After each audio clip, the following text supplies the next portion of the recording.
Hi சினிஃபர்ஸ் Jailer 2. So அந்த படத்தோடைய announcement video வந்துட்டு பார்த்துருந்தேன். ஸோ பிராட்வே சினிமாஸில் போய் பார்த்துட்டு வந்திருந்தேன். ஸோ நல்லா தான் இருந்துச்சு. நான் என்ன எதிர்பார்த்தேன் அப்படின்னா ப்ரோமோ வீடியோ தான் ரிலீஸ் பண்ணுவாங்கன்னு சொல்லி நினச்சேன். பட் அது இல்லாமல் அனௌன்ஸ்மெண்ட் வீடியோ முடிச்சிட்டாங்க. ஒரு சின்ன டிசப்பாயின்மெண்ட் தான். பட் இருந்தாலுமே தலைவரோட அந்த இதுங்கிறது ரொம்ப ஸ்வாகாக பயங்கரமாக இருந்துச்சு. பட் எனிவேஸ் காதலிக்க நிலைமை படம். ஸோ அந்த படத்தை பொறுத்த வரையும் வந்துட்டு அந்த படத்தோட ரிவ்யூ தான் பார்க்க போகிறோம். ஸோ படத்துல ஒன்லைன் என்னன்னா, ஸோ ரெண்டு பேருமே, அதாவது ஜெயம் ரவி கேரக்டரும் சரி, நித்யா மேனன் கேரக்டரும் சரி ரிலேஷன்ஷிப்ல இருக்காங்க. ரெண்டு பேருமே என்கேஜ்மெண்ட் சுச்சுவேஷன்ல தான் இருக்காங்க. அந்த சமயத்துல ரெண்டு பேருக்குமே அந்த என்கேஜ்மெண்ட் நடக்காம போயிருது ஒரு காரணத்தினால, வேற காரணத்தினால.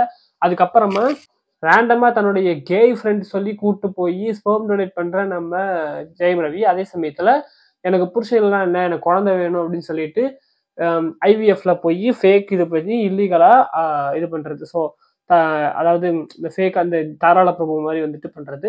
ஸோ அதுல வந்துட்டு குழந்தை பெற்றுக்கிறாங்க நம்ம நித்யா மேனன். பட் ஏதோ ஒரு வகையில ஜெயம் ரவி அவங்களுடைய அந்த கேரக்டருடைய ஸ்பெர்ம் தான் இவங்களுக்கு வந்திருக்குங்கிறது தான் கதையோடைய இந்த கனெக்ஷன் அப்படிங்கிறது. ஸோ இப்போ இந்த ஒரு ஃபேக்டர் வந்துட்டு இவங்களுக்கு தெரியாமே கனெக்ட் ஆயிடுச்சு.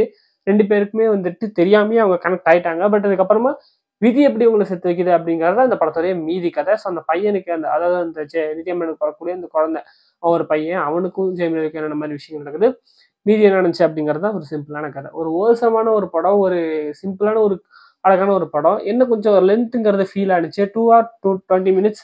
பட் இருந்தாலுமே இன்னும் கொஞ்சம் ட்ரிம் பண்ணிருக்கலாம் அப்படிங்கிறது தெரிஞ்சுது. சினிமேட்டிக்கா நிறைய ஷார்ட்ஸ் எல்லாமே வந்துட்டு ரொம்ப ஒரு மாதிரி நல்லா ஸ்டேஜ் பண்ணியிருந்தாங்க.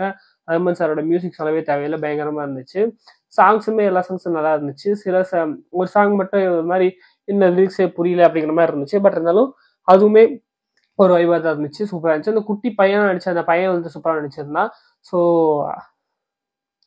ரெண்டு பேருமே ஆர்கிடெக்டா இருக்காங்க, அவங்களுக்கும் நடக்கிற விஷயங்கள்னு சொல்லிட்டு. அதுக்கப்புறம் டிஜே பானு அவங்க வந்துட்டு, அவங்க ஆல்ரெடி எனக்கு ஒரு கொஸ்டின், நான்லாம் ஜெயமரி அந்த கேரக்டரோட சுச்சுவேஷன் செகண்ட் ஹாஃப்ல வந்துட்டு அவங்களுமே இவங்க வாழ்க்கைக்குள்ள வந்து ரெண்டு பேர் இருப்பாங்க. ஸ்ரேயா வந்து நித்யா மேனனை சூஸ் பண்றதா இல்லை இந்த பொண்ணை சூஸ் பண்றதாங்கிற சுச்சுவேஷன் ஜெயமரிக்கு வரும். நாளா இருந்தேன்னா அந்த பொண்ணு தான் சூஸ் பண்ணுவேன். ஸோ அவங்கள எனக்கு ரொம்ப பிடிக்காதனால.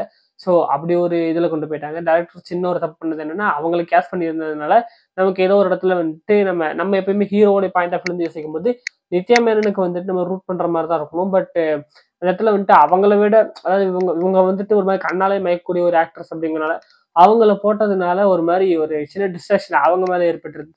நம்ம வந்துட்டு ஜெயம் ரவி கிட்ட அந்த கேரக்டர் கிட்ட நீ இந்த பொண்ணை சூஸ் பண்ணிக்கலான்னு சொல்ற மாதிரி ஆயிடுது. ஸோ அதை வந்துட்டு மாத்தி இருக்கணும். மற்றபடி எல்லாமே சூப்பரா இருந்துச்சு. லேக்குங்கிறது சில இடங்களை தெரியுது. ஃபர்ஸ்ட் ஹாஃப்ல வந்து பெருசா லேக் இல்லை, ஒரு இதாட நெருக்கூட்டாட போயிருந்தாங்க. ஃபர்ஸ்ட் ஹாஃப் வந்துட்டு கொஞ்சம் நான் லீனியரா போனது வந்துட்டு அழகா இருந்துச்சு. அது ஒரு ஸ்டோரிக்கு ஒரு நல்ல இதாக கொடுத்துச்சு. பட் செகண்ட் ஹாஃப் வந்துட்டு பயங்கர லேக் தான். கொஞ்சம் லென்த் இழுக்கணும்னு சொல்லிட்டு ஏகப்பட்ட எக்ஸ்ட்ரா சீன்ஸ் வச்சு ரொம்பவே லேக் ஆகிட்டாங்க. முக்கியமா அந்த பையன் காணாம போனதுக்கு அப்புறமா அந்த பையனை வந்துட்டு தேடுற சீன் வந்துட்டு நமக்கே தெரியும். அந்த பையன் வந்துட்டு, அதாவது ஒன்றும் ஆயிருக்காது அப்படிங்கிறது நமக்கே தெரியும். பட் அதுக்கு வந்துட்டு ஒரு 4 சீன் ஒரு 10 சீன் எடுத்து அதை வந்துட்டு ஸ்லோ மோஷன் பேக்ரவுண்ட் மியூசிக்னு சொல்லிட்டு ஒரு மாதிரி கொண்டு போயிட்டாங்க. அது பெருசா ஒட்டவே இல்லை. அந்த மாதிரி சில விஷயங்கள் இருந்துச்சு. ப்ரெடிக்டபிள் அப்படிங்கிற நிறைய இடங்கள் இருந்துச்சு. நிறைய இடங்கள் நம்மளால கண்டுபிடிக்க முடிஞ்சது. அடுத்து நடக்கும் போது நமக்கு தெரிய விஷயங்களாக தான் இருந்துச்சு. அது எல்லாமே வந்துட்டு இன்னும் கொஞ்சம் ரைட்டிங்ல ஒர்க் பண்ணியிருக்கலாம். என்னன்னா இந்த படத்துல வந்துட்டு ரொம்ப சிம்பிளான ஸ்டோரிங்கனால எல்லாமே நமக்கு தெரிஞ்சிடும். ஸோ அதனால என்ன பண்ணியிருக்கலாம்னா இன்னும் கொஞ்சம் கட் பண்ணியிருக்கலாம். எடுக்கும்போது இன்னும் கொஞ்சம் கம்மியா எடுத்திருக்கலாம். ஒரு 2 hours ஃபில்மா ஒரு 1 hour 1.25 மணி நேரம் படமா எடுத்திருக்கலாம். ஏன்னா இப்பெல்லாம் அந்த டயத்துக்கு கூட படம் பண்றாங்க, எல்லாம் வந்து பாக்குறாங்க, தப்புன்னு கிடையாது. 1.25 மணி நேரம் படம் எடுத்தா நாங்க பார்க்க மாட்டோம் எதுவும் சொல்றது இல்லை. அதனால அப்படியாவது எடுத்திருக்கலாம். அப்படி எடுக்காம விட்டாங்க. ஸோ அதுதான் ஒரு சின்ன இதாக போயிடுச்சு. ஸோ மற்றபடி ஒரு நல்ல படம் தான், ஓசமான ஒரு படம். கண்டிப்பாக தாராளமா ஒன் டைம் வாட்சபிள். அண்ட் நிறைய அஜெண்டாஸ் விஷயங்கள்லாம் பேசியிருந்தாங்க. அதெல்லாம் பொலிட்டிக்கலா எனக்கு என்னங்கிறது தெரியல. ஏன்னா கேய்ஸ் இதை பத்தி பேசியிருந்தாங்க, கே ரிலேஷன்ஷிப் பத்தி இருந்துச்சு, அண்ட் கே பேரண்டிங் பத்தி இருந்துச்சு. படத்துடைய எண்ணில் வந்துட்டு ஒரு கேய் கல்யாணமே நடக்கிற மாதிரி சில விஷயங்கள்லாம் காமிச்சிருந்தாங்க.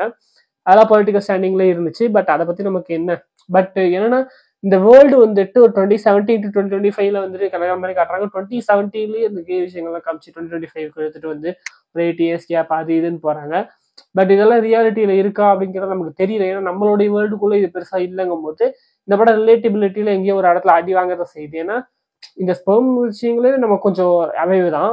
ஸோ அந்த விஷயத்தை எடுத்துட்டு வந்து பண்ணும்போது ஓரளவுக்கு அந்த புதிய ஸ்கிரீன் பிளேக்குள்ள கொண்டு வந்துட்டதுனால அது ஓரளவுக்கு நம்ம ரிலேட் பண்ணிக்கலாம். பட் இந்த கே விஷயங்கள்லாம் எக்ஸ்ட்ரா விஷயம் போறது வந்துட்டு பெருசா கதைக்கு வந்துட்டு கான்ட்ரிபியூட்டும் பண்ணல, அதே சமயத்துல கதைக்கு நம்ம ரிலேட்டும் பண்ண முடியல. ரொம்ப அவேவா இருக்கு. ஸோ அதனால ரொம்ப இது பண்ண முடியல, ரிலேட் பண்ணி கனெக்ட் ஆகி படம் பார்க்க முடியல. அந்த ஒரு விஷயம் தான் வந்துட்டு ஒரு மைனஸா இருந்துச்சு. மற்றபடி ஒரு நல்ல படம் தான். ஸோ இந்த படத்தை பார்த்துட்டிங்கன்னா உங்களுடைய ஒப்பீனியன்ஸ் என்னங்கிறத கமெண்ட்டை சொல்லுங்கள்.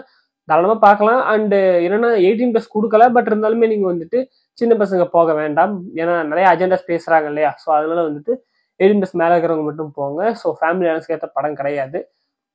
உங்கள் ஆள், உங்களுடைய கேர்ள் ஃப்ரெண்டு, உங்கள் ஒய்ஃப் அவங்க கூட போகிறீங்கன்னா தாராளமாக போயிட்டு வரலாம். ஸோ அவ்வளோதான் மேட்ரு.